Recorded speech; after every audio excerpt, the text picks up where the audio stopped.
Bonjour à tous, ici Alex Le Kenshi. Dans cette vidéo, je vais vous parler de pourquoi lire Sakamoto Days, le shonen de Yuto Suzuki, qui arrive sous peu en français chez les éditions Glénat.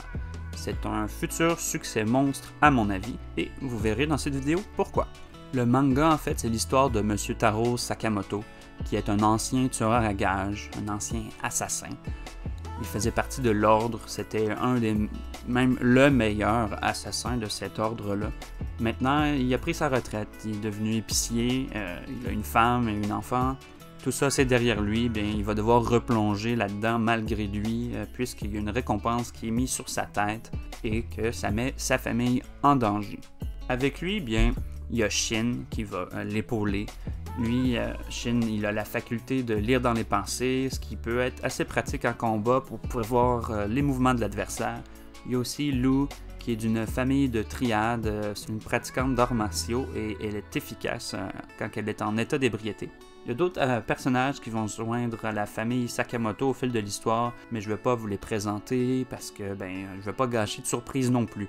Je dirais tout simplement que comme personnage, il y a toutes sortes d'assassins différents qui sont membres de l'organisation d'assassins du Japon, mais d'autres qui sont même de l'ordre, ce qui est l'association dans l'association en fait. L'ordre, c'est les meilleurs des meilleurs, c'est la crème de la crème dans le milieu des assassins. Et ils sont vraiment badass à voir aller. J'adore particulièrement le vieux monsieur Takamura qui est très fort au katana. Je vous laisse le découvrir en action, il est assez incroyable. Il fait que radoter des trucs incompréhensibles, mais il déchire vraiment tout. J'ai bien hâte de voir aussi également le Shishiba en action, le voir davantage parce que j'aime la personnalité du personnage qu'on a vu jusqu'à présent. Son design est plutôt cool.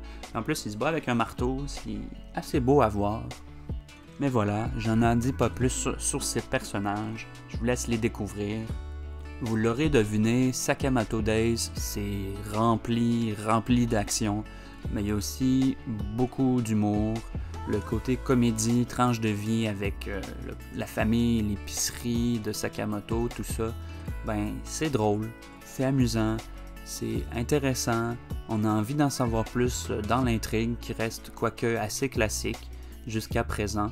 Mais tout ça, ça accroche. Ça accroche, j'ai hâte d'en lire davantage. Je suis à jour avec le manga, mais j'ai hâte de voir ça sortir chez Glénat et de pouvoir les lire en volume relié. C'est un excellent moment pour entrer dans la famille Sakamoto, de devenir fan. Vous ne serez pas déçus, c'est vraiment le fun. C'était Alex Le Kenshi, merci de votre écoute et à la prochaine pour une autre vidéo.